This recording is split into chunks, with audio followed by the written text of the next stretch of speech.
Hello everyone. So last video में हमने functions के काफ़ी सारे बेसिक्स कवर कर लिए। हमने देखा फंक्शन को डिफाइन कैसे करते हैं, फंक्शन का यूज़ कैसे करते हैं, फंक्शन में प्रिंट स्टेटमेंट, फंक्शन में रिटर्न कैसे काम करता है। फिर हमें वो भी पता चला कि रिटर्न जो करता है वो फंक्शन को उसकी वैल्यू असाइन कर देता है, ठीक है। फिर DRY, उसका मतलब कि do not repeat your self, मतलब एक ही एक कोड को बार बार रीयूजेबल वाला कैसे बनाए और उसके लिए फंक्शन को कैसे यूज करते हैं वो सब, ठीक है। इस बार अब हम बात करने वाले हैं फंक्शन में कुछ एडवांस पार्ट। वैसे लेक्चर काफ़ी छोटा होगा क्योंकि इसमें एक दो ही टॉपिक है, पर काफ़ी एडवांस चीज़ें हैं, ठीक है। तो ये मैंने फंक्शन के टाइटल को कमेंट आउट कर दिया, ठीक है। और आज हम बात करेंगे आर्ग्स और क्वार्क्स वाले फंक्शन की। तो उसके लिए चलिए मैं एक फंक्शन डिफाइन करता हूँ। अब ये फंक्शन क्या करेगा, तो ये फंक्शन क्या करेगा वो मैं लिख लेता हूँ, एक सेकंड, ठीक है। मुझे ये मेथड पसंद है। ये फंक्शन करेगा name of person and languages they know, मतलब किसी इंसान का नाम और उसे कितनी लैंग्वेजेस पता है वो रिटर्न करेगा, ठीक है। अब इस फंक्शन को हम नाम देते हैं कोड अंडरस्कोर नो, ठीक है। अब आपको इसमें एक बात सोचनी पड़ेगी कि कितनी लैंग्वेजेस कोडिंग की उसे आती है। वो कोई फिक्स नंबर तो है नहीं, तो हम आर्ग्यूमेंट्स कैसे पास करेंगे। जैसे कि एक ही लैंग्वेज के लिए लिखना होता है कि hi this is Ram and he knows Python, तो हम राम के नाम का एक वेरिएबल बना देते और पाइथन का एक वेरिएबल बना देते, बात खत्म हो जाती। पर यहाँ हमें पता नहीं है कि कितनी लैंग्वेजेस आती है, तो उसके लिए हम इस तरह आर्ग्स लिखेंगे और फिर क्वार्क्स लिखेंगे। अब ये हो सकता है आपको अभी समझ ना आए, पर थोड़ी देर में ये पूरा क्लियर हो जाएगा, ठीक है। अब हम लिखेंगे print args and print quarks.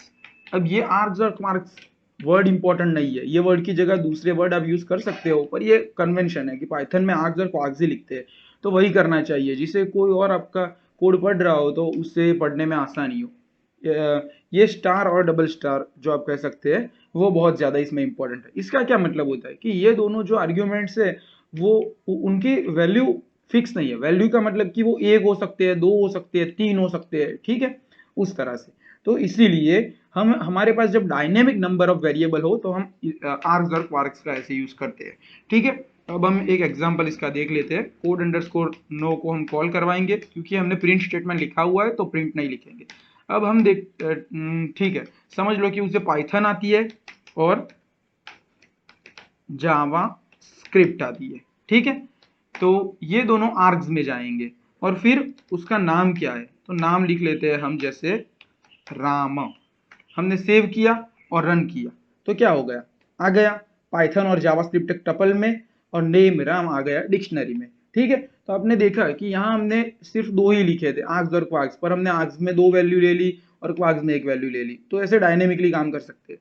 अब हमने इसमें क्या देखा, सॉरी, हमने इसमें क्या देखा कि हमारे पास ये टपल आ गया है और ये डिक्शनरी आ गई है। अब हम वेरिएबल्स लेते हैं, ठीक है, मतलब कि हम लैंग्वेज नाम का एक लिस्ट बना देते हैं। लिस्ट में सारी डिटेल्स हम बाद में देखेंगे, पर बेसिक तो हम ऐसे समझ ही सकते हैं। तो ये लिस्ट में हम दोनों लैंग्वेजेस की वैल्यू डाल रहे हैं, ठीक है। तो ये हमने लैंग्वेजेस डाल दी उसमें, और ये जो नेम है उसके लिए हम एक डिक्शनरी डिफाइन कर देते हैं। डिक्शनरी के बारे में भी हम काफ़ी डिटेल में बाद में देखेंगे वैसे, पर अभी उतना ही काफ़ी है, ठीक है। तो इन्फो नाम दे दिया मैंने और उसे डिक्शनरी की तरह डिफाइन कर रहा हूं मैं।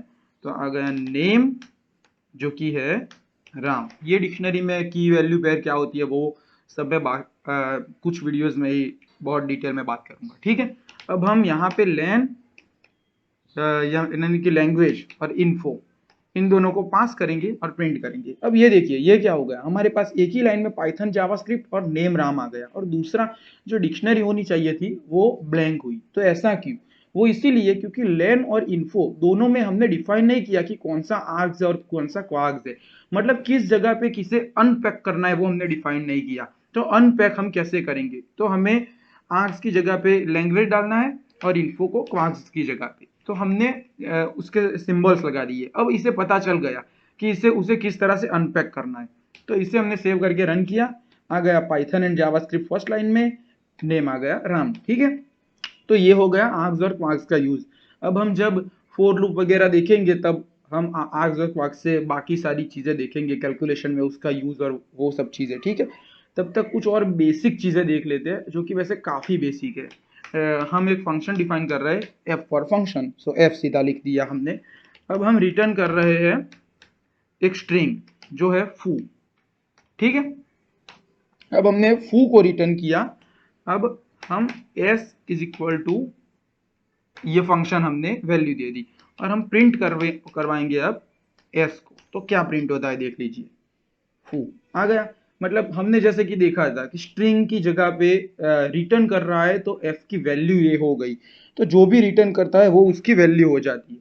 पर कुछ और इंपॉर्टेंट चीज है, जैसे कि मुझे पूरी डिक्शनरी रिटर्न करनी है। अब मैंने बताया कि डिक्शनरी क्या होती है वो तो हम बाद में देखेंगे, पर हमें डिक्शनरी रिटर्न करनी है तो हमने डिक्ट लिख दिया। ठीक है, ये मैं निकाल देता हूं और लिख दिया foo is equal to 1 and bar is equal to 2। ठीक है, और हमने प्रिंट करवाया क्या, एफ। क्या आ गया हमारे पास, ये डिक्शनरी के फॉर्म में ऑटोमेटिकली बन गया। देखो हमने यहाँ पे फू इज इक्वल टू और बार इज इक्वल टू लिखा था, पर ये डिक्ट कीवर्ड यूज किया तो उसने रिटर्न में हमें क्या दे दिया, पूरी डिक्शनरी बना के दे दिया अपने से कि फू की वैल्यू पेयर उस तरह से। ठीक है, फिर हम देखेंगे कि स्ट्रिंग होती है ना जो, उसमें हम स्पेसिफिक पार्ट को कैसे एक्सेस कर पाते हैं। ठीक है, तो उसके लिए हम क्या करेंगे, हम फिर से रिटर्न करेंगे पाइथन नाम की स्ट्रिंग और फिर हम 2 से 4 तक की स्ट्रिंग का पार्ट कॉल करवा रहा है। तो टी एच आ गया। अब देखते हैं यहाँ पे 1 2 से हम कैलकुलेशन नहीं करेंगे क्योंकि ये 1 नहीं होता, ये 2 नहीं होता, क्योंकि हम 0 से कैलकुलेट करते हैं। तो पाइथन 0 पी फिर 1 फिर ये टी एच मतलब 2 और 3 हो गया, और 4 हमें पता है एक्सक्लूडेड होता है तो ओ को हम इंक्लूड नहीं करेंगे। तो इस तरह से हम स्पेसिफिक पार्ट भी कर सकते हैं। और हम टाइप देखते हैं। ठीक है, इसका टाइप कर लेते हैं। मतलब हमने बोला तो सही कि चलो रिटर्न में जो वैल्यू होती है वो सीधा असाइन कर देता है, तो टाइप से पता चल जाएगा ना हमें। ये निकाल देते हैं सिंप्लिसिटी के लिए।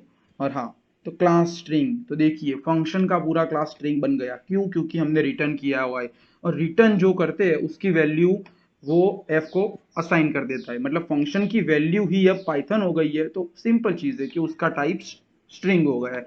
तो ये हमने पाइथन की बात पाइथन में बात कर ली फंक्शंस की। अब फंक्शन के अलावा की चीजें जो काफी बेसिक चीजें है उसकी बात करने से पहले अब देखते हैं किस तरह से लेक्चर प्लान बनता है। शायद हम शैलो कॉपी वगैरह की थियरी कवर करें या फिर सीधा कंडीशनल स्टेटमेंट पे जाते हैं, वो नेक्स्ट लेक्चर में आएगा। ठीक है, थैंक यू।